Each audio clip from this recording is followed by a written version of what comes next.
ইনশাআল্লাহ প্রিয় হওয়া যাবে ইনশাআল্লাহ। এরপরে শাবান মাস প্রস্তুতিমূলক রজব এবং শাবান মাসের প্রস্তুতি নিয়ে আমরা রমজান মাসে প্রবেশ করব। আল্লাহ সেই তাগিদেই দিয়েছেন। এজন্য আল্লাহ বলছেন রজব মাস আমার মাস। এই মাস যখন এসে যায় তখন তোমরা পুত পবিত্র হও। টার্গেট কি? রমজান মাস। টার্গেট কি বলেন? রমজান মাস সামনে। এজন্য রজব মাসে পুত পবিত্র হওয়ার জন্য আল্লাহ তাআলা ঘোষণা দিয়েছেন। এরপরে শাবান। এই দুই মাসে যখন আল্লাহর বান্দাগুলা ইবাদত করতে থাকে, হাদিস শরীফে আছে কোন আল্লাহর বান্দা যদি নেক নিয়তে এই খেয়ালে 40 দিন একাধারে যদি ইবাদত করে, ওই আল্লাহর বান্দাকে আল্লাহ ইবাদতকারী হিসেবে কবুল করে নেন। সুবহানাল্লাহ। যার মানে দুটি মাস। এই দুই মাস যখন আল্লাহর বান্দাগুলো ইবাদত করতে থাকে, দুই মাস হয় প্রায় 60 দিন। কয় দিন? 60 দিন। 40 দিনে তো আল্লাহ ইবাদত কবুলই করবেন। এরপরে এই দুই মাস লাগাতার ইবাদত যদি করে আল্লাহর বান্দাগুলা, তাহলে পবিত্র মাহে রমজান ওটা বরকত হিসাবে কবুল হয়ে যাবে। সুবহানাল্লাহ। মেরামত। এজন্য আল্লাহ রাসূল সাল্লাল্লাহু আলাইহি ওয়াসাল্লাম দোয়া করেছেন, আল্লাহুম্মা বারিক লানা ফি রজব ওয়া শাবান ওয়া বাল্লিগনা রমাদান। আমরা আমাদের মুনাজাতে, আমাদের প্রার্থনাতে একটু চিন্তা করে দেখি, আমরা আমাদের দিলের কান দিয়ে আমরা কথাগুলো শুনবো ইনশাআল্লাহ, এবং আমরা আমল করার জন্য চেষ্টা করব। একটা কথা উপরে যদি আমরা আমল করি, আলহামদুলিল্লাহ, এটা আমার জন্য বরকত হয়ে যাবে। কি বলেন, ঠিক কিনা? আর রাসূল বলেন, আফলাসদিনাকা ইয়াকফিকাল আমালুল কলিল।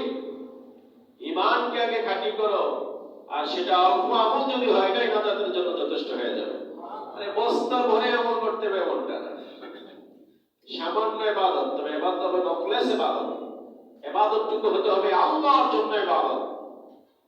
তাহলে সেই ইবাদত দিয়ে আল্লাহ পাকের নৈকট্য আশা করা যাবে, এবং এই অল্প ইবাদতের মাধ্যমে আল্লাহ তাআলা নাজাতের ফয়সালা করে দিবেন।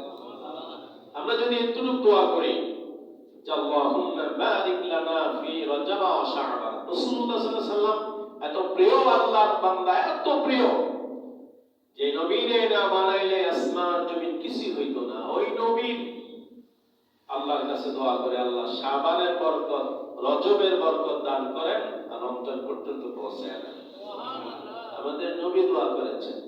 এই নবীর জন্য কি খাস দোয়া না, এটা আমাদের জন্য দোয়া। কথা বলেন, কার জন্য? এই শিক্ষাই তো আমাদেরকে দেয় আল্লাহ নবী। এজন্য নবীর আদর্শ যদি আমরা মানি, তাহলে আমাদের দামি তো হবে সবচেয়ে বেশি। সাহাবীরা দেখে হয়েছে সাহাবী, আর আমরা নবীকে না দেখে নবী, নবীর উম্মত। এই উম্মতের জন্য নবী কামনা করছেন। সুবহানাল্লাহ বলেন। সম্মানিত শুধু আজ মেরাজের কথা বলবো। মেরাজ তো এমন একটি বিষয়, এই মেরাজের দীর্ঘ আলোচনা। আমি এই মেরাজের উপর প্রায় 4 ঘন্টা আলোচনা করেছি, এরপর শেষ করতে পারিনি। কিন্তু আজকে তো জুমার দিন, জুমার দিনে খুবই সংক্ষিপ্ত। আবার একটু আগে একজন দাওয়াত দিয়ে গেলেন যে ওনাদের সিঙ্গাপুরে কে একজন মারা গেছে। এই কি বাড়ি কয় মেম্বার চেয়ারম্যানদের বাড়ির পাশের বাড়িটা, মজুদার বাড়িটা, তালুকদের বাড়ি, সেখানে সিঙ্গাপুরে একজন মারা গেছে। সেখানে জানাজা আমার পড়াইতে হবে। তো সেদিকে একটা তারা আছে। কি বলে, ঠিক কিনা? আজকে তো দূর যাওয়া যাবে না বা লম্বা করা যাবে না। এমন জুমার দিন লম্বা করা যায় না, অনেক মানুষের বিভিন্ন কাজকর্ম থাকে। তো সবচেয়ে বড় কথা হলো, সংক্ষিপ্ত আলোচনার মধ্যেই মেরাজের মূল কথাটা বলবো। তবে মেরাজের আলোচনা সামনে আছে ইনশাআল্লাহ। 28 তারিখ হচ্ছে শবে মেরাজ, সেদিন হবে 27 তারিখ। আজকের মেরাজের 23 রজব মাসের 23 তারিখ, মনে রাখবেন। কয় তারিখ? আর এটা 26 রাতে এই মেরাজ সংগঠিত হয়েছে। মেরাজ সংগঠিত হয়েছে কবে? 27 রজব। বলেন কবে? আর সেই 27 রজব পড়বে 28 তারিখে ইনশাআল্লাহ। সেই দিন হয়তো এসব পর কিছু আলোচনা রাখবো, সেদিন শুনতে পারবেন ইনশাআল্লাহ। আজকে সংক্ষেপ কিছু কথা বলবো। আল্লাহর নবী মেরাজ করেছেন। এই মেরাজ মূলত কি? মেরাজ হচ্ছে সফর। বলেন, মেরাজ কি? সফর, ঊর্ধ্বগমন, সাক্ষাৎ, অনেকগুলো অর্থ আছে।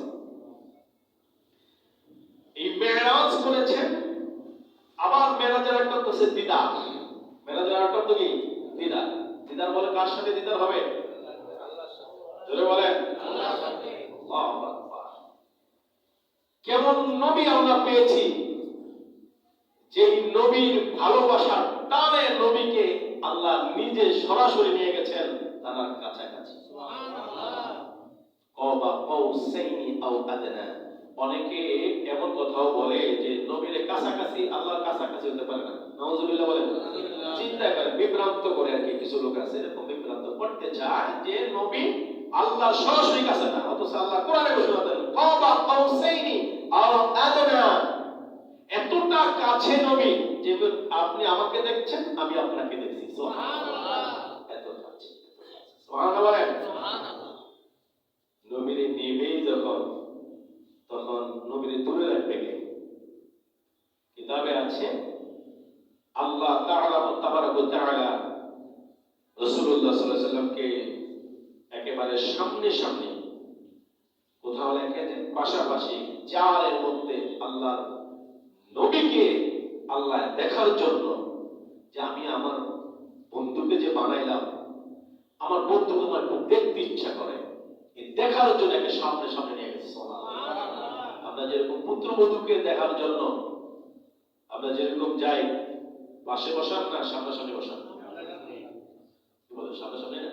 সামনাসামনি বসে আপনি কি সব দেখেন,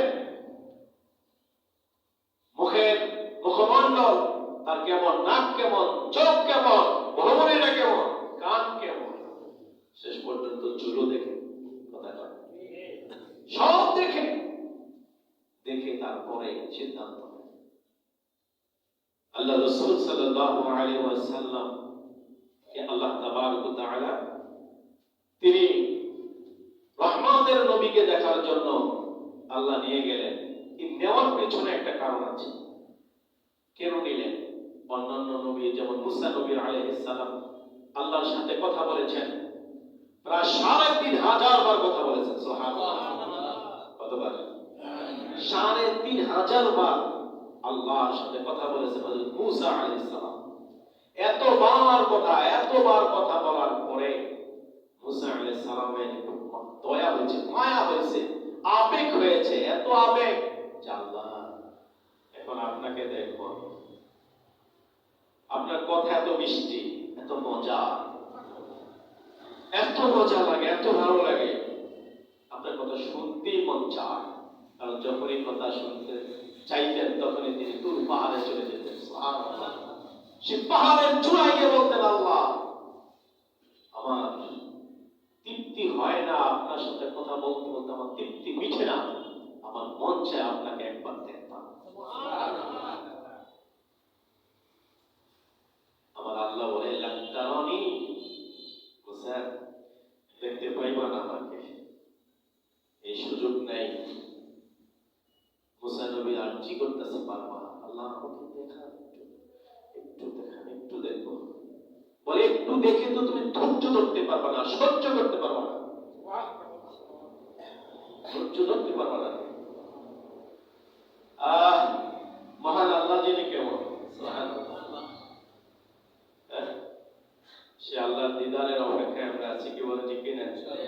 ও মানুষ, ও মুসলমান, মানুষের চলাচলতি, মানুষের অবস্থা দেখলে মনে হয় না যে ওরা আল্লাহর কাছে যাওয়া লাগবে। আমাদের যে আসল বাড়ি জান্নাতে, এই খবর নেই আমাদের। আমাদের আসল বাড়ি কই? জান্নাতে। জান্নাতে আমরা জাহান্নামে হবো কেন? আমার বাবা জান্নাতে, আমি জাহান্নামে যাবো কেন? কথা বলে। আরে এই আশাই তো আমাদের থাকতে হবে, ঠিক না? এই আশা যদি আপনার না থাকে তো মুসলমানই হতে পারেন না। আপনি কিসের ইমানদার? আপনার আশা থাকবে এটা যে আমি আল্লাহ দিদারের জন্য পাগল, আমি আমার আল্লাহর কাছে যাব, আমার বাবার বাড়িতে আমি চলে যাব। আমার মা আমার বাবা কোথায়? জান্নাতের মধ্যে, ঠিক কিনা? তো মুসলমানের অবস্থা দেখলে বোঝাই যায় না যে আসলে ওরা আল্লাহর জন্য পাগল। কখন আর পাগল হবে, কোন সময় পাগল হবে বুঝে আসে না। সম্মানিত শুনে মুসা আলাইহিস সালাম আকুল হয়ে গেছে, আল্লাহ আমি আপনাকে এক নজর দেখব। আল্লাহ বলে এত করে কয় একটু দেখিয়ে দিন। জানেন আপনারা ইতিহাস। আমার এই কথা বলার উদ্দেশ্য এটাই যে মুসা আলাইহিস সালাম আল্লাহর কাছে আরজি করে আপনাকে একটু দেখতে চাই, আর আল্লাহ বলে আমি আমার বন্ধুকে দেখতে চাই, আমি আমার বন্ধুকে দেখতে চাই। শুধু কেমন নবী যে আমরা পেয়েছি, কত মায়া। মুসা আলাইহিস সালাম আরজি করে আল্লাহ আপনাকে দেখতে চাই, আর আমার আল্লাহ বলে নবী আপনাকে আমি দেখতে চাই। সেই নবীর উম্মত আমরা, সেই নবী আমাদের জন্য কান্না করে। আমাদের দরখাস্তগুলো নবীর কাছে জমা হয় প্রতিদিন। প্রতিদিন ৫ ওয়াক্ত নামাজের ইবাদতের জিম্মাটা যখন আল্লাহ রাসূলের কাছে চলে যায়, নবী দেখে দোয়া করে, আল্লাহ আমার এই উম্মতের আপনি আরো তার মনের বাসনা ইবাদত আপনি আরো মজবুত করে দেন। নবী দোয়া করেন। যখন ওই লোকটারও যায়, তৃতীয় লোক যা এখন তো নামাজ নাই, জানি পাগল নাই, তার দরখাস্ত যায় আল্লাহর কাছে, বলে আল্লাহ আমার উম্মত এখনো বুঝে নাই, আপনি গজব দিয়েন না, আপনি তার উপরে আযাব চড়াইয়া দিয়েন না। নবী তার জন্য দোয়া করেন। সেই মায়ার নবীকে আল্লাহ তাবারক ওয়া তাআলা নেওয়ার ঘোষণা দিয়েছেন, আমার বন্ধুকে আমি আমার বাড়িতে রাখবো। সুবহানাল্লাহ। জিবরাইল আমিন প্রস্তুত হও, আমি যেখানে কথাটা রেখে দিব সেখান থেকে ইনশাআল্লাহ 28 তারিখে টানবো ইনশাআল্লাহ। মনে রাখবেন সবাই, মেরাজের ঘটনা শুনে লক্ষ হাজার ইহুদিরা মুসলমান হয়ে গেছে। সেই মেরাজ রাসূলুল্লাহ সাল্লাল্লাহু আলাইহি ওয়াসাল্লাম উম্মে হানির ঘরে শুয়ে আছেন। উম্মে হানির ঘরে শুয়ে আছেন। সেই নবীর ব্যাপারে এই মেরাজের ঘটনা ঘটায় আল্লাহ নিজে সুবহান ব্যবহার করেছেন। একটা আওয়াজ দিয়ে বলেন মেরাজকে ঘটনা করে, মেরাজ করায় রাসূলুল্লাহ সাল্লাল্লাহু আলাইহি ওয়াসাল্লামকে আল্লাহর বাড়ি পর্যন্ত পৌঁছায়া আল্লাহ নিজে বলে সুবহানাল্লাহ। সেই কথা সূরা ইসরাঈলের মধ্যে এসেছে। আল্লাহ বলছেন সুবহান